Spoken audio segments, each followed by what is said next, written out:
You know, in the crypto world, there are some assets that just get people fired up. And XRP is definitely one of them. And right now, it feels like its entire future is hanging on a battle being fought over one single price, $2. It's really a tale of two completely different perspectives. On one side, you have the short-term traders, and they're looking at the charts, seeing signs of weakness, and thinking, hey, this could drop. But on the other side, you've got the long-term investors, and they're looking at the fundamentals and seeing nothing less than a financial revolution in the making. So who's right? It's the million-dollar question, isn't it? Is this just a temporary moment of weakness, or is it the calm before an absolutely massive storm? That's exactly what we're going to dig into today. To really get a handle on this, we've got to step right onto this financial battlefield. We need to look at the strategies, the tactics, and all the outside forces that are at play. So let's start with the case for a retreat. First up, the bearish offensive. If you're someone who lives and dies by the charts from a purely technical, short-term point of view, well, there are some pretty big red flags waving right now, suggesting the bears are calling the shots. So when you look at those short-term charts, the story is really all about rejection. See, XRP tried to make a big push past that $2.30 mark, but it just got smacked down. And ever since then, it's been this classic pattern of lower highs, a textbook sign of a downtrend. Even the little bounces we've seen. The bears are just seeing those as a quick breather, not a real change in direction, because every time the price tries to rally, the sellers just step right back in. And that really brings us to the line in the sand for anyone with a bearish outlook. According to analysis from Binance, as long as XRP can't decisively break and hold above this 218 to 220 resistance zone, any move up is just, well, it's just noise. It's a temporary correction inside a bigger downtrend. So how does a trader actually act on this? Well, they might look for a setup that looks something like this. They'd probably wait for the price to creep back up into that resistance zone, and that's where they'd open a short position, betting it's going to fall again. They'd set their profit targets lower, maybe around $2.08, but with a super strict stop loss just above that resistance in case the market turns against them. It's a very calculated bet on continued weakness. But hold on, because that's only half the story. That's the short-term picture. On the other side of this battle, the long-term investors are mounting a really powerful counterattack. And they're not staring at the one-hour charts. Nope, they are watching the money.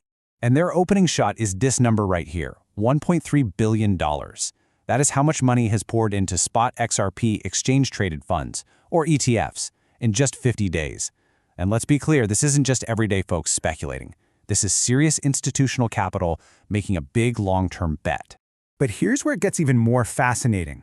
During that exact same period, Bitcoin and Ethereum ETFs, they actually saw billions of dollars flowing out. This suggests something huge. It's not just new money coming in. It looks like a deliberate rotation of big money away from the two giants, Bitcoin and Ethereum, and directly into XRP. And the bullish case just keeps stacking up. We're seeing the big holders, the so-called whales, buying up XRP like there's no tomorrow. At the same time, the amount of XRP available to buy on exchanges has dropped to a 7-year low. That's a classic setup for a supply shock. Then you add an on-chain data that says the price is nowhere near overheated and that overall sentiment among holders has just flipped positive. Wow, that is a potent mix for a major move up. Okay, so with these two massive forces just clashing head-on, how are the really sophisticated traders trying to navigate this? Well, they're using some pretty advanced concepts to look for an edge, trying to understand the very structure of the market itself. What this creates is something called a leverage trap. Think of it this way. Just above the current price, there's a huge pile of bets that XRP will fall. If the price pushes up into that zone, it could trigger a short squeeze, a crazy chain reaction that forces all those people to buy back in, which shoots the price even higher, faster. But just below the current price, there's a similar trap for the bulls. A sharp dip could trigger a long squeeze, causing a flash crash. It is a very high-stakes game of chicken. So to navigate these kinds of traps, traders are always looking for specific clues on the chart. And one of these advanced tactics is identifying what's called a breaker block. Now, put simply, think of it like this. It's when a key price level that should have been a floor, a support level, suddenly breaks. Instead of just going away, that broken floor often flips and becomes the new ceiling or resistance.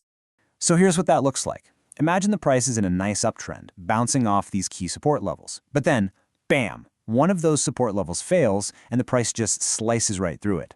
That zone, that spot that was once a solid floor, has now flipped. It's become a ceiling. It's now what they call a bearish breaker block, a brand new area of resistance where traders will expect sellers to show up in force. So the process for a trader is actually pretty straightforward. First, they spot that the overall market trend has shifted. Second, they pinpoint that exact spot, that failed block. Third, they just sit and wait, fully expecting the price to come back and retest that zone. And finally, and this is key, they don't just jump in. They wait for a clear confirmation signal before they ever enter a trade. It's a really disciplined way to play reversal. Now, let's zoom out a bit, because this entire battle is not happening in a bubble. There are massive external factors at play. Huge regulatory and business developments that are fundamentally changing the entire landscape for XRP. And really, the entire long-term bullish case hangs on this rapidly clearing regulatory path. Just imagine this timeline playing out. A huge SEC settlement removes years of legal fog. That then paves the way for those spot ETFs in the US. Then, Ripple starts getting key registrations in places like the UK, while new laws back in the US finally provide a clear rulebook. Every single step on this path makes XRP a safer, more attractive asset for the biggest financial players in the world. And while that regulatory picture gets clearer, Ripple itself has been incredibly busy building the actual infrastructure, a major acquisition to make it easier for institutions to get involved, partnerships with giants like MasterCard to build real-world uses. They're even growing their own stablecoin, which adds more utility and liquidity directly into the XRP ecosystem. So with all of these forces clashing, the bearish chart patterns, the incredibly bullish fundamentals, and this shifting macro landscape, it all comes back to this one price. As one analysis so perfectly put it, the $2 level isn't just a number. It's got psychological weight, it's a retest of a major past breakout. It is, for all intents and purposes, the control level for this entire war. Which leaves us with this final massive question. What wins? Do you bet on the immense, measurable demand from institutions that are clearly playing the long game? Or do you trust the clear technical weakness that we're seeing on the short-term charts? The answer, it seems, is going to be decided right here, in the battle for $2.